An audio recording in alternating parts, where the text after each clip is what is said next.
Richard Skipper celebrates. Every show is a celebration. Richard Skipper celebrates the best in entertainment. Each show, Richard delivers the artists you love, showcasing what makes them unique. Never gossipy. The antidote to a sometimes hectic world.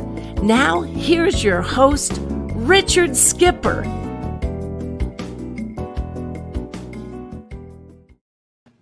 Happy Monday, everyone, and welcome to the latest edition of Richard Skipper Celebrates. This is a very special edition of Richard Skipper Celebrates because this is an offshoot of my Positive Moon Club. Once a month on the full moon, I like to celebrate books or people who accelerate motivation and positivity. And that's exactly who this gentleman does, Robert Glazier. His book, Friday Forward, which I have, and Elevate, two of my favorite books. And I am thrilled that he's here tonight to talk about this. Robert, I want to first of all ask you, how are you doing really in the midst of this crazy world that we're living in right now? I mean, I'm doing fine. I don't have a lot to complain about. So, there are a lot of struggles out there, a lot of stress. I think everyone's managing the people in the world around them, but I feel very lucky.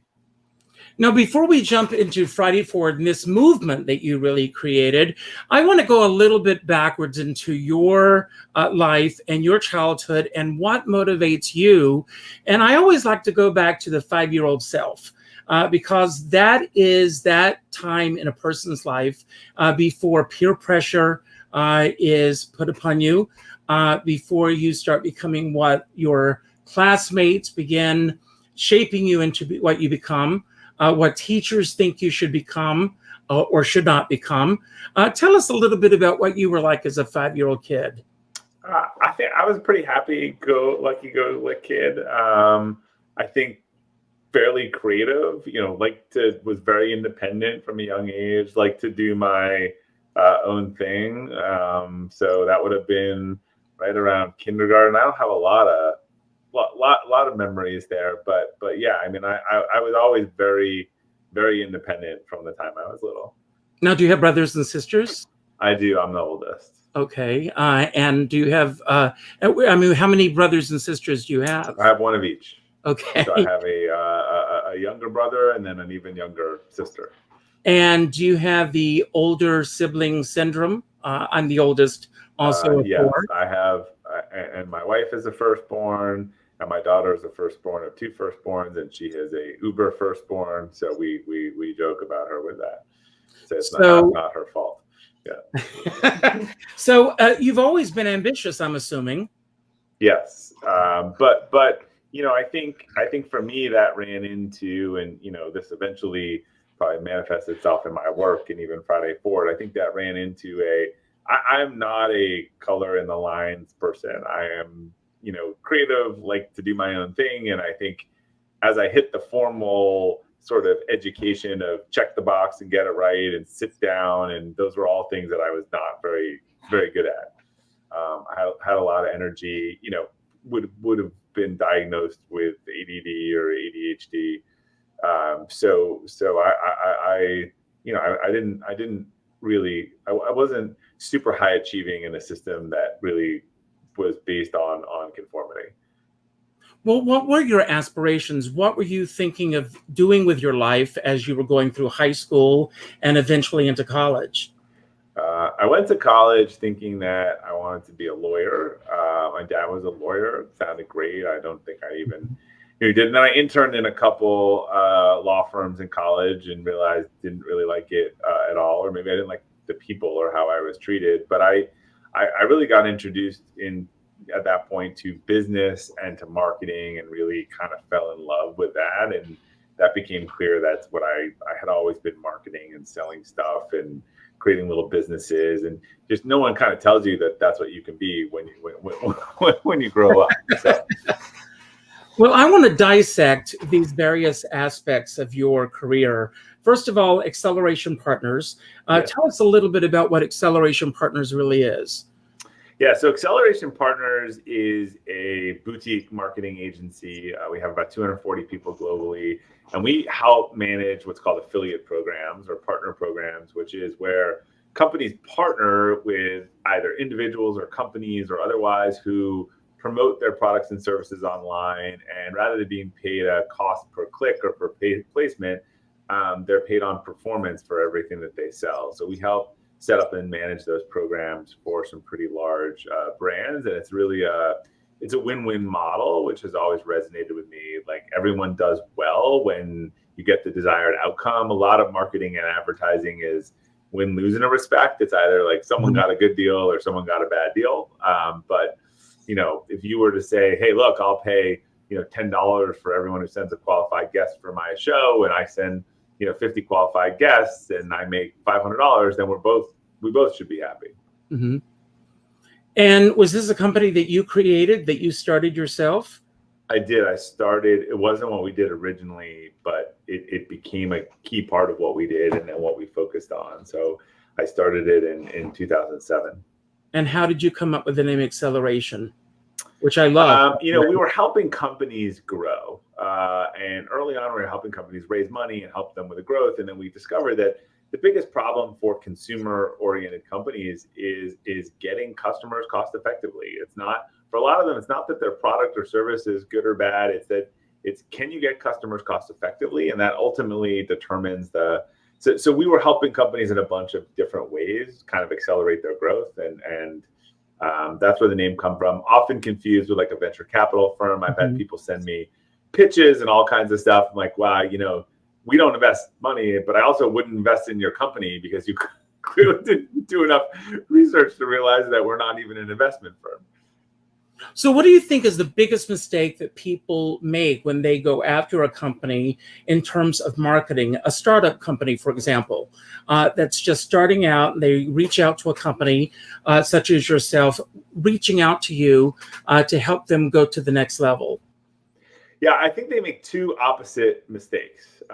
Companies that are selling directly to consumers, they either don't focus enough on marketing, like the perfect product, particularly engineering led, and they have something great that the world doesn't know about, or they focus their marketing on way too many things. Most companies find a beachhead, they find something that works, and they get that really going, and then they expand. So I think you got to be, there's a graveyard of people that have, spent 5 years perfecting their product, never released it. And then the next competitor gets out in the market and beats them. At the same time, I've seen people spread their energy just way too thin, trying to find, run, they're a 6-person company and they're trying to run a LinkedIn and Instagram and Twitter and TikTok. Like, pick one of those, be really good at it and see if it works for your business.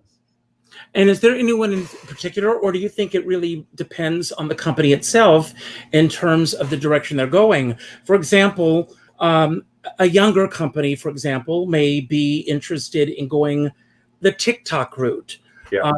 And a more corporate company may be interested in going the LinkedIn route. Are you also, do you help companies decide the path that they should go on in terms of the social media marketing, or how do you help them find the path they should be on? Yeah, we don't do social media. We do exclusively these partners. So we go help them find people that already have audiences. It could be an influencer on social media, or that person already has the audience and they say, look, I will direct them to your product and service. Like, let's figure out what the percentage will be that will pay it. So I think, look, some people are just better at a tactic. They got an early mover advantage on a tactic. Their demographic, if you're selling to, 40-year-old B2B customers, they're probably more likely to be on LinkedIn. If you're selling to 18-year-olds, they're more likely to be on TikTok. So there's obviously some demographic considerations there as well. That's true. And Friday Forward, this wonderful email list that you started with motivation. How did you come up with the name Friday Forward? Yeah, so it was kind of an accident. So after a pretty intensive 5-day leadership thing that I went to a long time ago now, probably 7 or 8 years ago now, 2013. One of the things we focused on was sort of a productive morning routine. So 10 minutes of sort of quiet reflection, 10 minutes of reading, 10 minutes of writing. And the instruction was or recommendation was to read something that was positive. And we were given some of these books. I would target them a little rainbow and unicorny for me. So after a couple of weeks of this morning routine, which I really liked, I said, you know what? There are a couple of quotes and stories and stuff that I had saved. Like, we had a distributed team of 40 at the time. I said, why don't I just start sending a note out on Friday? I think it was actually called Friday Inspiration. And I started picking a theme, and I would send these notes out. It was kind of about improvement or getting better. It wasn't really specific to our company. And sent it for 4 to 5 weeks. I didn't know if anyone was actually reading them, but I enjoyed writing them, and it made me think about an issue and sort of break it down. And then, I started to hear back from people and say that they really enjoyed it, or they went and did something that I talked about. But more interestingly, they were clearly sharing it with friends and family and colleagues outside the organization. That led me to a discussion with some CEOs at an event, an entrepreneurial event, about, hey, I'm sending this newsletter, I'm getting good feedback, could be something you should try. And they said, oh, why don't you all send it to us and we'll take a look at it. And I sent it to 3 or 4 of them after this. And one, I think, still does his own to this day. And then the other 3, like good entrepreneurs, said, wow, this is perfect. We'll just forward this to our team every week. And so that's when I realized there might be some value outside of our company. And people had asked me to add them on it. I was just emailing and BCCing, or they asked me where like an old one was. And one weekend I went and I built a blog, and I bought a WordPress blog, and I just created an archive of all the old ones.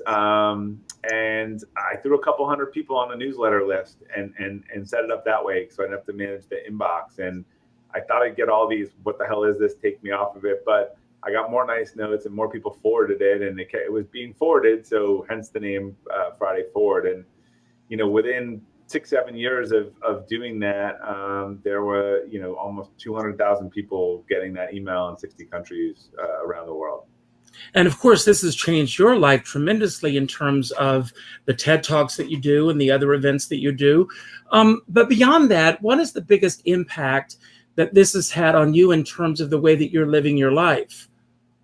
I mean, it's made me think a lot about what I want to do and lean more into writing, because realizing that, the reach that you can have in a truly global connected world. I mean, I get 40 or 50 emails every week, and the notes that I've gotten from people that I've never met before about, making an impact or difference in their life, or the right message hit them at the right week, or it helped them do something in their company that they were struggling with. So I think it made me rethink sort of my contribution and how I could make, a bigger contribution on a bigger stage. Now, growing up yourself, who were some of the people in your own childhood, beyond the usual people, your parents, of course, who have made such an impact on you that you think of every day, the mentors in your life, the people who you still think of, those people that are sitting, let's say, on the proverbial shoulders of yourself? Yeah, for me, they're actually later. They're more midlife. They're people who opened me up to business, who sort of pushed me.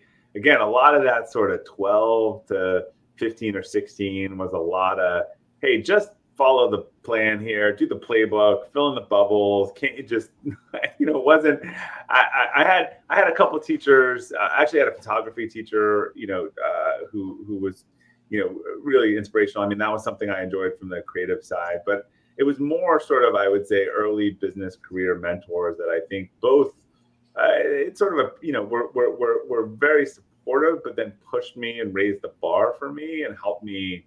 The best mentors for me, I actually do really well when someone sort of raises the bar and gives me a higher level of expectation. Yeah, elevates.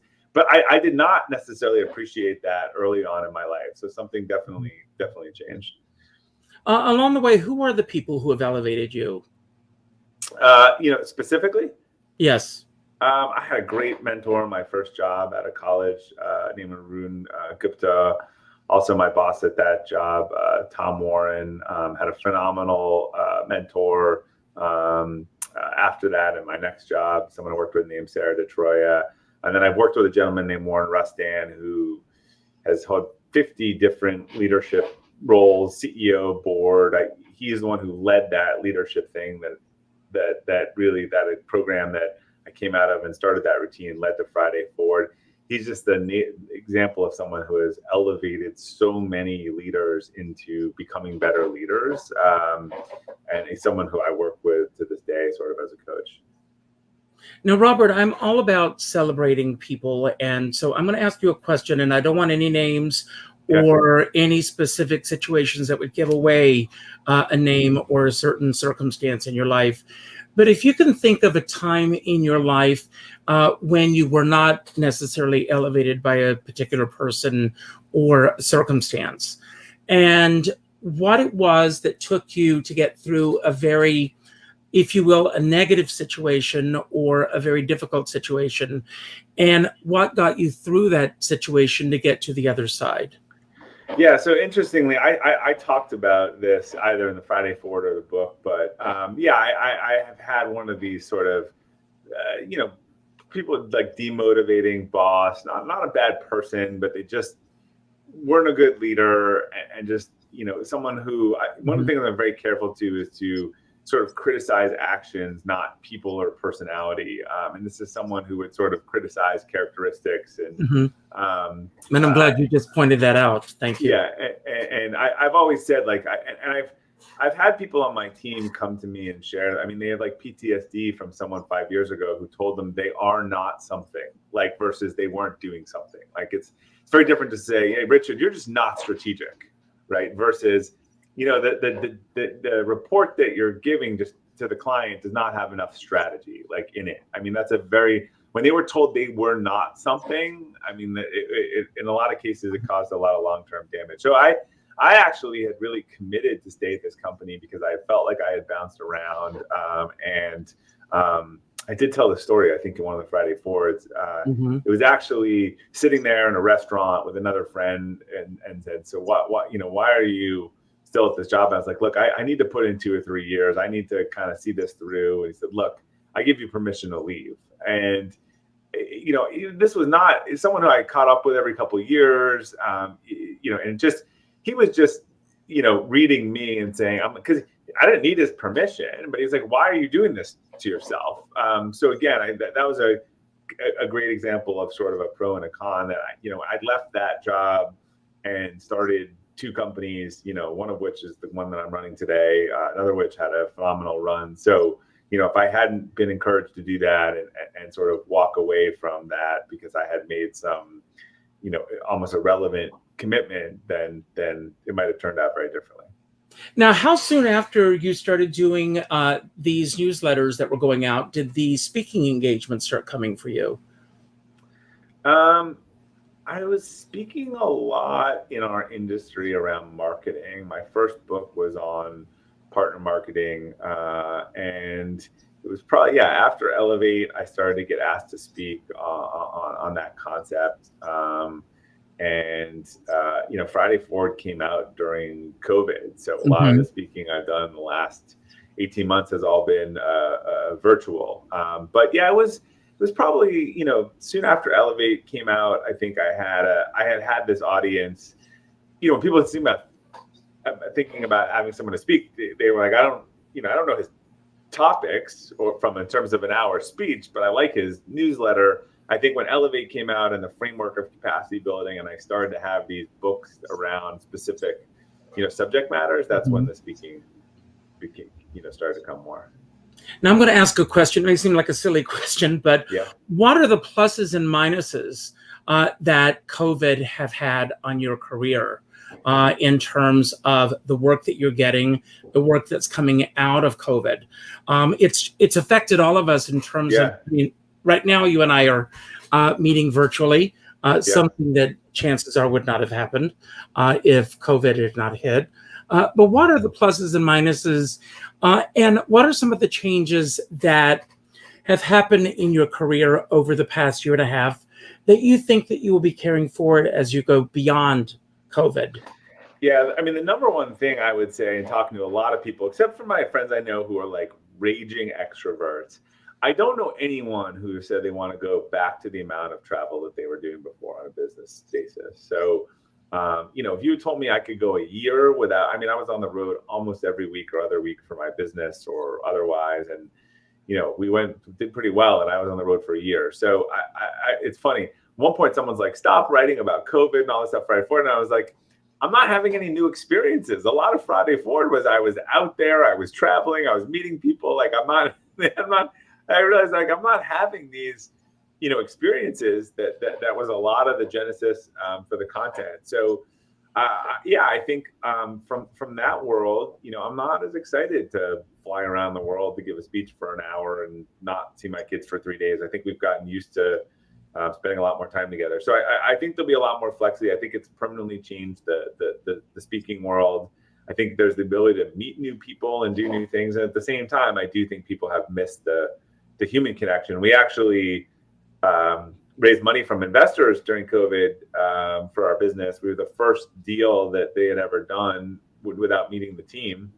And a couple months ago, we had our first board meeting, and they invested us. We'd gotten to know them. We'd done a lot of stuff. We built a pretty good rapport. But that night, sitting in a restaurant with a couple of glasses of wine for 4 hours, like it really was a different level of connection. I find the Zoom really exhausting, and about 3 or 4 hours a day, and you're kind of toast from it. So I think a lot of the things that COVID has brought on, switching to remote work, more remote stuff, and not traveling, across the country for a 1 hour meeting. I think it's just advanced a lot of the things that were already in play.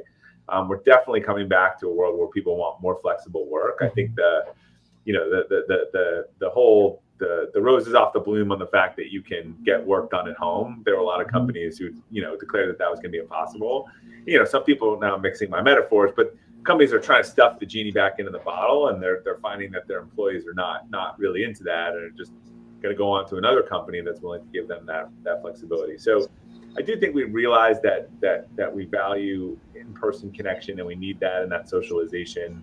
I do think business travel may not ever recover in the same way, because I just think people are looking at their time and the value of their time. And, if it's really just a 20-minute meeting in California, do I want to fly 2 days to do that? Or can I do that on video? And were you always a writer? I mean, you're a brilliant writer. I want to, give props for that. I honestly, I think writing was a 10,000 hour thing for me. I think I always had good ideas and forward-thinking ideas around frameworks. Like for me, I need a framework to understand something, but I don't think if you talk to my high school English teacher and college English teacher, I wasn't winning any awards or prizes. Probably was decidedly B student in those classes, but I actually think it was something I realized that I could communicate a message through writing, and I learned how to get good at it. I also know what I'm good at. I rely on editors. I actually, there's things that I can get 3 pages out quickly, but it might take me 3 hours to edit them. So I've learned to focus on the substantive stuff and let someone else chase down the spelling and stuff that is just much harder for me. It's funny. It's the opposite. Like the person I work with, they'd probably take 3 times the time to write it, and they do the editing in about a quarter of the time. It's just even pieces of writing. I've always relied on really good editors to support my writing. And what's a typical day like for you? Are you constantly thinking of ideas for your Friday Forward newsletter, or are you writing throughout the week, or do you sit down on a Friday? Do you have a specific time that you write for this to go out? Yeah, it's funny. It's become like a keystone habit. Like there's no reminders, but it just happens. So Sunday or Monday, I do the writing. I keep a list of topics.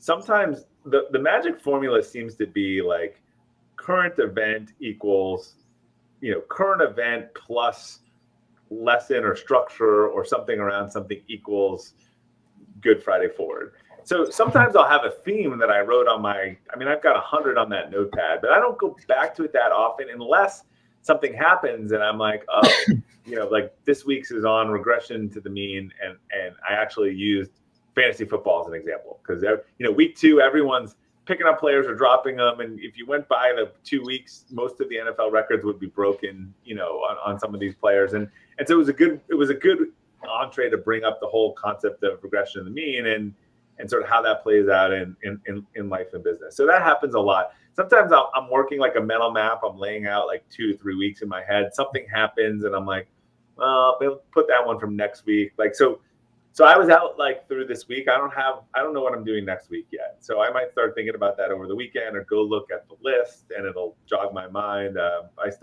haven't run out of ideas yet. Well, I was reading about your recollections of 9/11. Yeah. And the plane going into the tower, and that forgive me, the framing that you used for that one moment where you remember and a memory of something like that. If you can take us back to that in terms of how we remember all these events in our life. And as I was reading this, I was thinking also about where we are right now with COVID.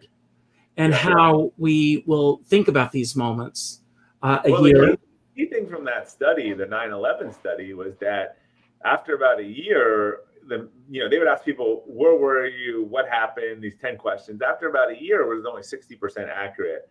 But they were least accurate because they would look at their answers longitudinally after a year and 5 years and 6 months. And they go back and ask the same people the questions. And I think it was Gladwell or someone who talked about this, about merging a memory. Like, he was in a different city than he thought he was. He just, his mind had just merged these two things, and it had just become the truth in his head. And I think this is true for a lot of people. But what's really interesting is that only 40% of people accurately remember their emotions. Mm-hmm. And I think that's probably going to be true for COVID, and I don't know which direction. Like, if people will not remember how anxious they were, not remember how scared they were, or they remember it being worse than it was. Because, it's been interesting.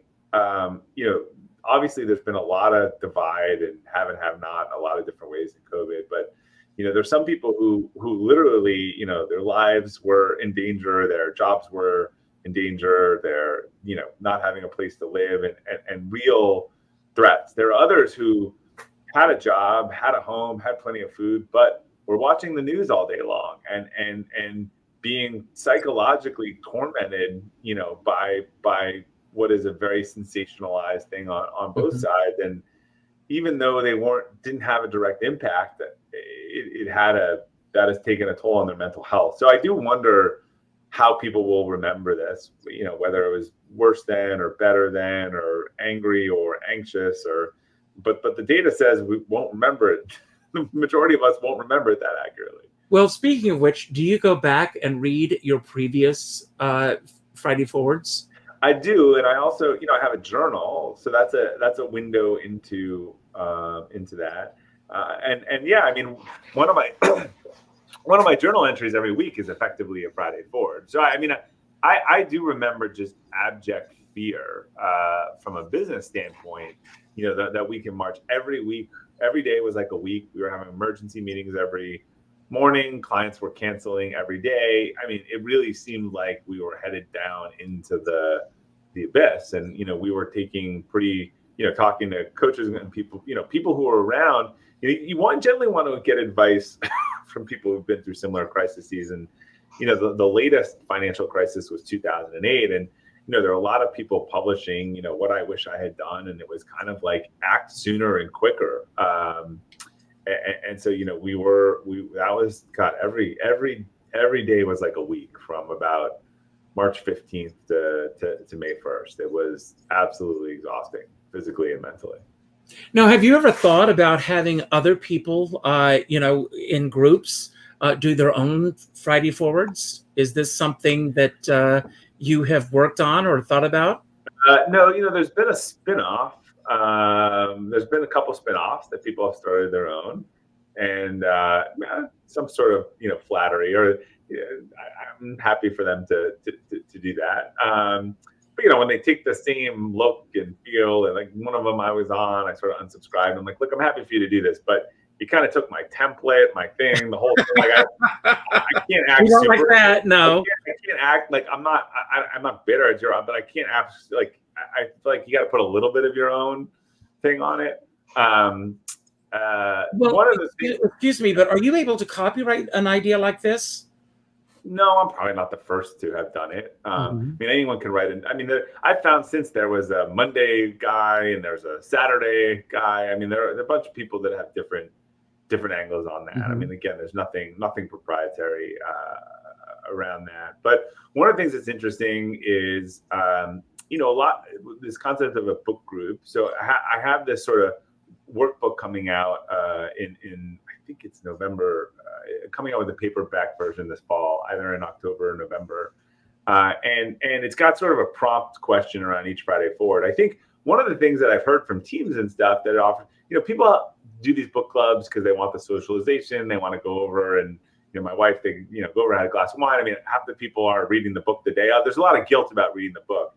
This notion of like a 5-minute book club where you can actually like take a Friday forward, turn it into a discussion. You can read it in 5 minutes, and that becomes sort of like a discussion prompt. And I have heard a lot of teams ordering books and doing that as an exercise for the team. So that's actually something we'll encourage once the workbook comes out, or the sort of accompaniment book comes out this fall. Now, I was, you know, on your website, and I mean, you've got so much information there. You talk about all the activities that you've got beyond this, with your athletic activities and your home renovations and everything. And I'm wondering, so home renovations is a serious disease that I have. So what home renovations are you currently working on? And are you able to get ahead? I mean, right now we're trying to renovate our kitchen and trying to get the supplies and everything. We've been told that our kitchen, we can't even get started until January because everything's on hold. We're renovating like a rental investment property, and we are very focused on, with the person helping us, stock is a term that we use. Is this tile in stock? Is this toilet in stock? Like, we are not buying anything that's not in stock. So that has been actually what the builder told me this week, is that the companies are taking the like top 5 or 10 lines or styles they have, and they're just stocking the hell out of it. And then it's the long end of the catalog you just can't get. So if you're willing to stay in that sweet spot, they're trying to just make sure that stuff, you know, flows through. So yeah, we just ordered a bunch of stuff last week, and it was all it had to be in stock. Anything that was custom or needed a different color fabric, I mean, it was like February 2022 or something like that. Exactly. Yeah. Exactly. Well, it's a little like Henry Ford. You can have whatever color you want as long as it's black. Model T Ford. So it's similar approach to picking out home stuff at this point. I ask this because you basically have created this entire career based on this premise, which is incredible. Do you have time to shut it off? Or is it something that you even want to shut off? That's a great question. Yes, no, yes. I think. So my brain, like people, like the thing about Friday Forward is some people watch it is like they get stressed about even the notion of thinking about the ideas. That is not my problem. My brain goes 24 hours a day. You know, since I was little, the struggle is to shut it down and to shut it off.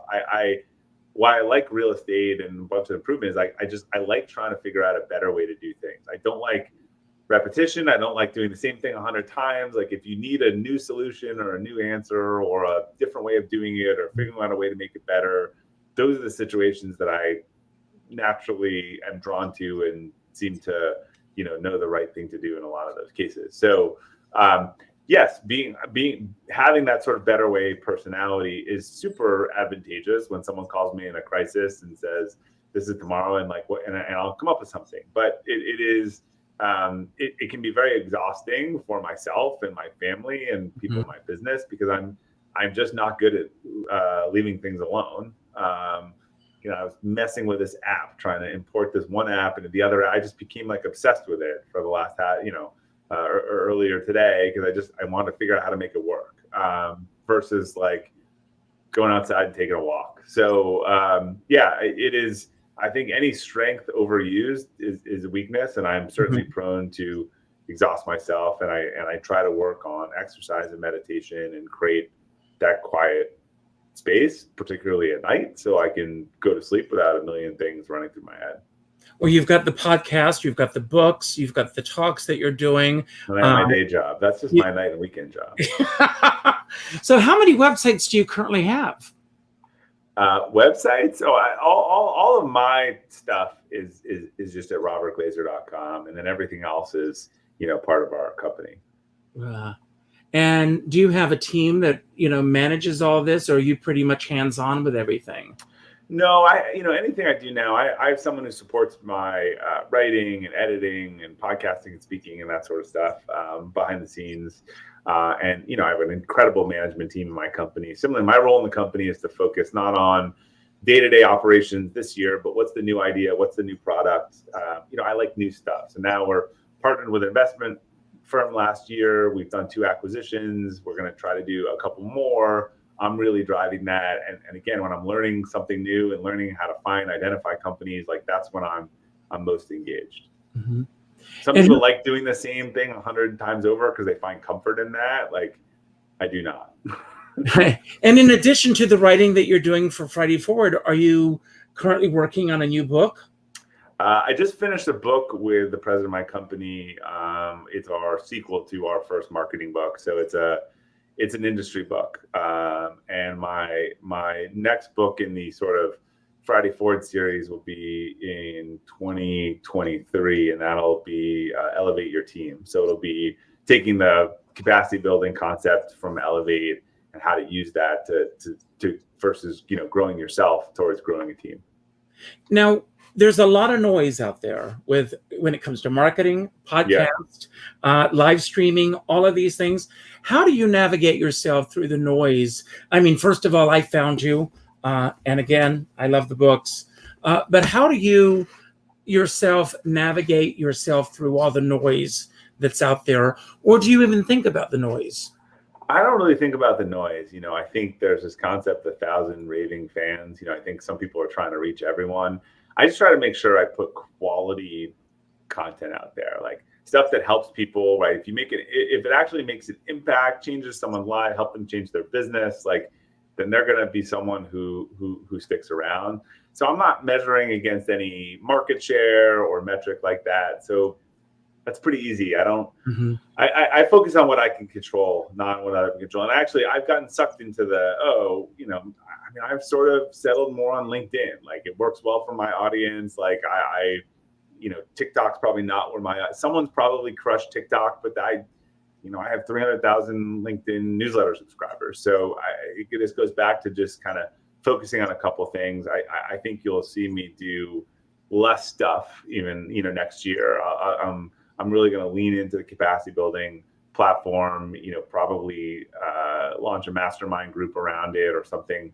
I've been trying to figure out, I have a lot of people that write me and ask questions, and I try to get back to them, but I need to, how can I offer an experience for a smaller group of people who really want to ask questions and focus on that together and something like that. So I've tried a bunch of different things, and I think I'm actually more now in the winnowing down than the expanding mode.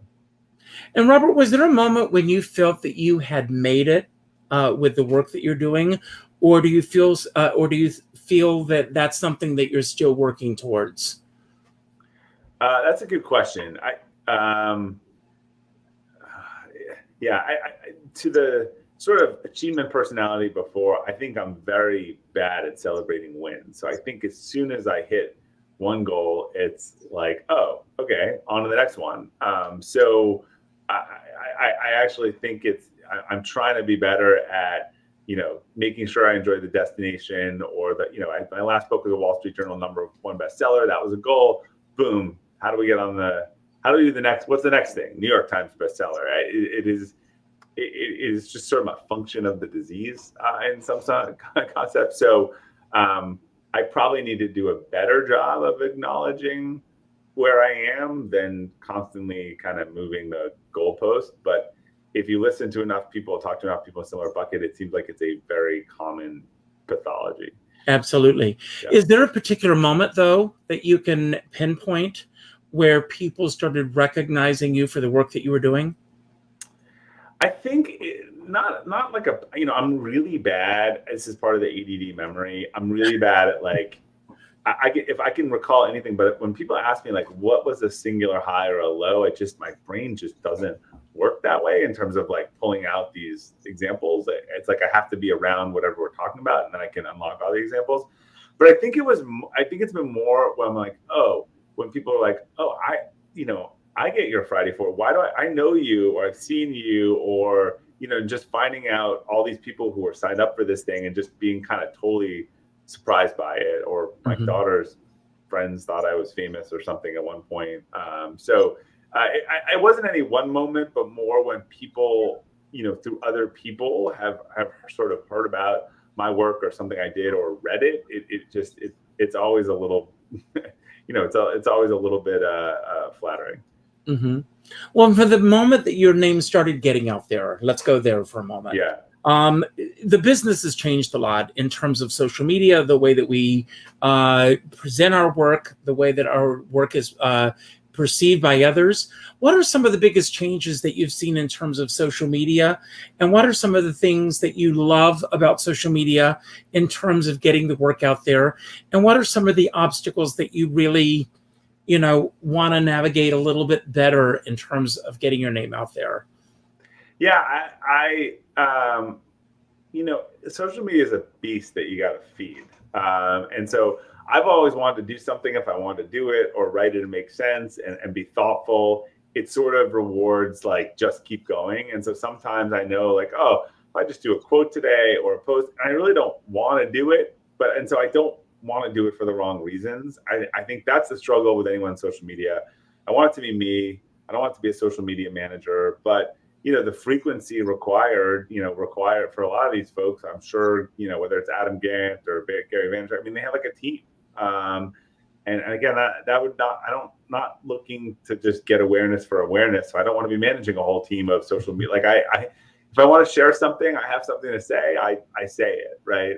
But I think that is one of the struggles with the algorithms and stuff, is that, they respond to frequency. Mm-hmm. And do you understand? So it encourages people to probably, not to say something when they have something worth saying, but just to constantly keep saying something. I want to read a quote that I was reading today, since tonight's the full moon.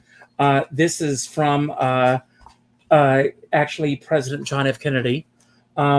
We chose to go to the moon in this decade and do the other things, not because they are easy, but because they are hard, because the goal was served to organize and measure the best of our energies and our skills. And, this is from a chapter on the moonshot.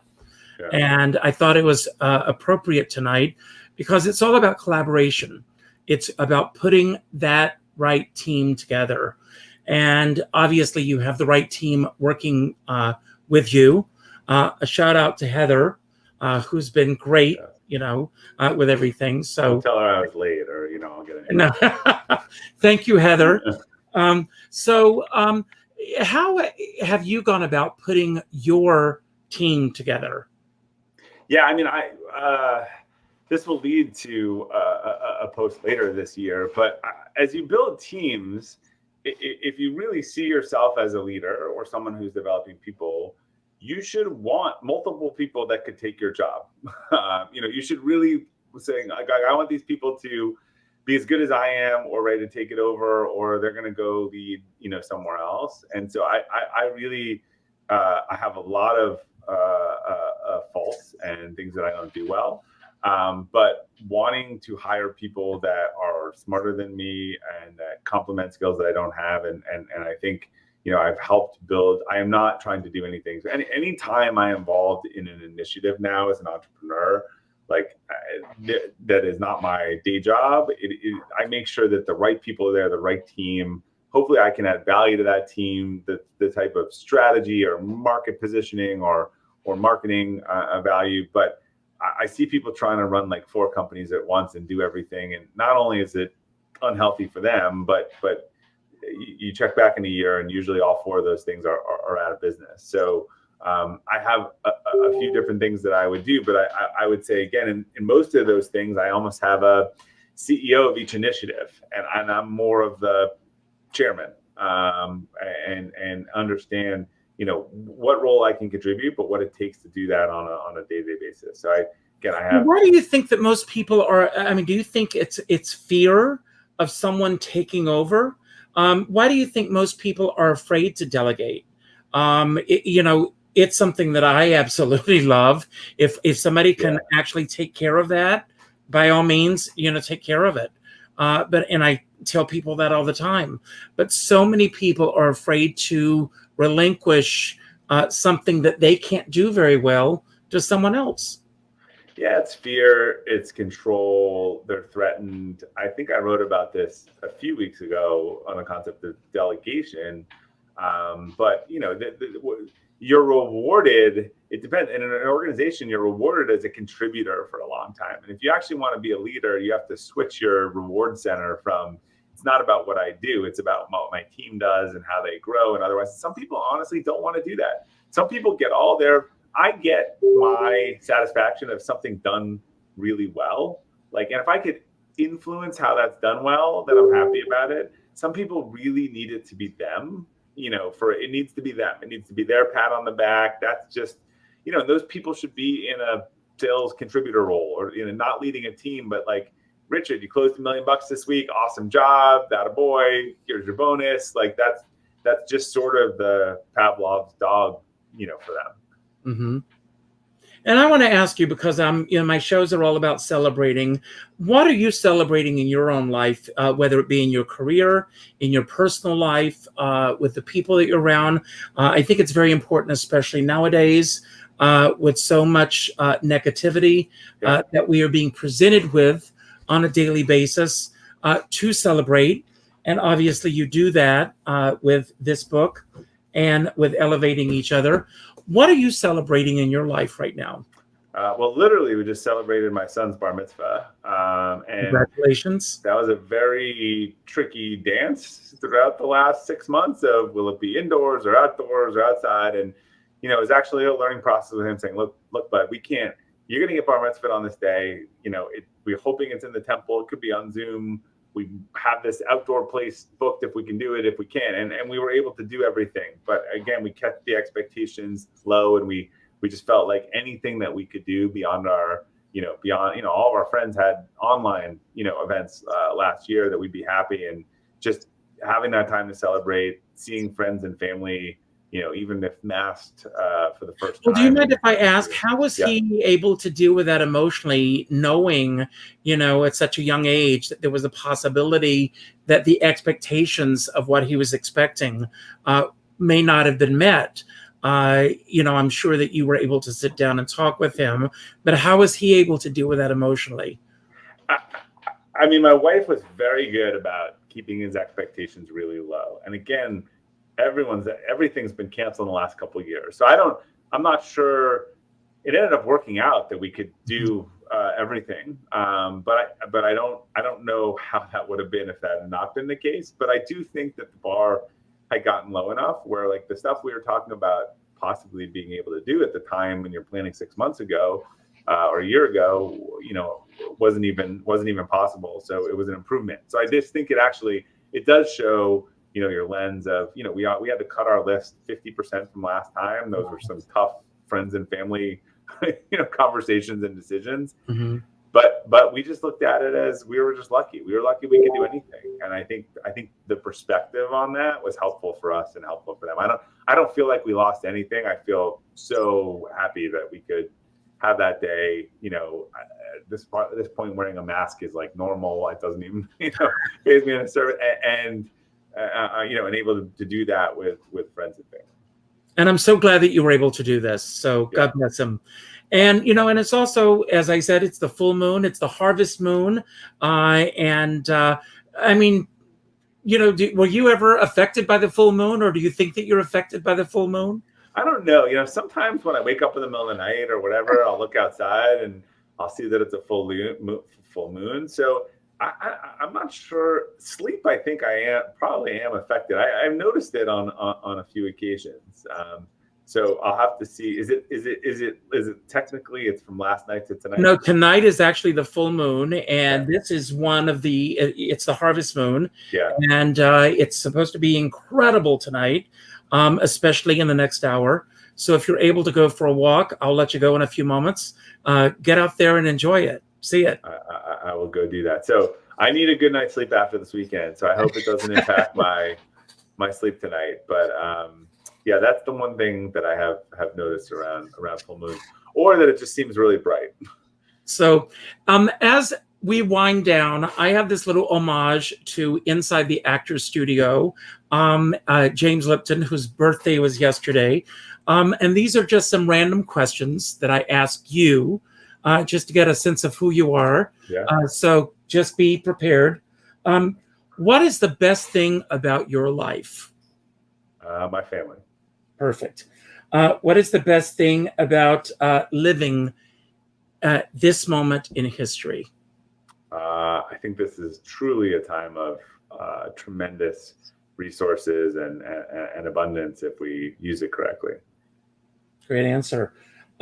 What place are you most tranquil in? Mountains. Great.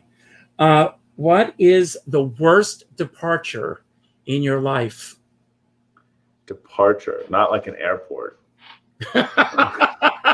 It could be. It could be. When I was 10 years old, I was on a train, and my mom had my brother and my baby sister, and she told me to go watch them change the engines in the train park. And I did that, and then I walked back to where they were, and the train had been split in half, and I was going back to DC, and they were going to Boston. So that was a rough departure. Wow. And what happened? This is before cell phones, so I found a conductor. They stopped the train. They took me in the station. I don't know how they got in touch with my mom. They must have had a call through the conductor, and they said, "Your son's in our train station here." This is all before cell phones, and they were going north, and they couldn't turn around the train or stop it. So I told her, back to my independence, I said, "Look, she's got a baby. I'll wait for the next train. Put me on the next train," and that's what happened. Wow. Well, what a great story. You may have just answered the next question. What was the best arrival of your life? Best arrival was my kids, equally, probably. Great.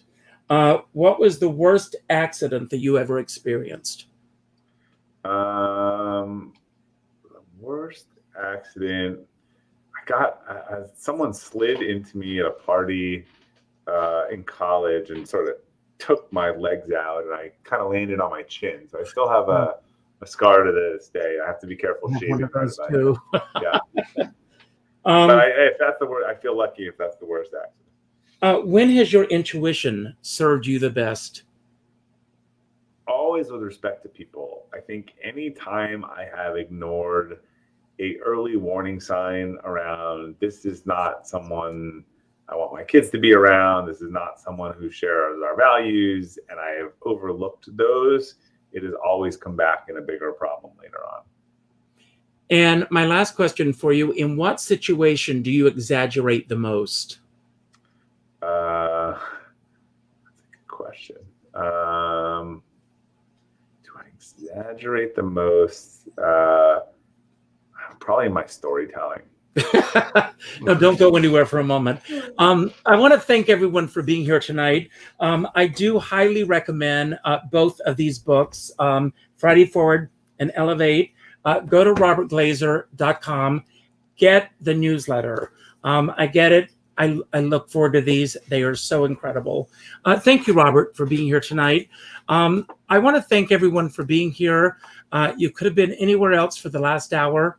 The fact that you chose to spend it with us, I don't take lightly, and I'm sure I can speak for Robert as well. It means a lot to me. If this is your first time here, I hope that you will subscribe to Richard Skipper Celebrates. Please leave a comment. Hit the like button if you did indeed like tonight's show. Leave a comment.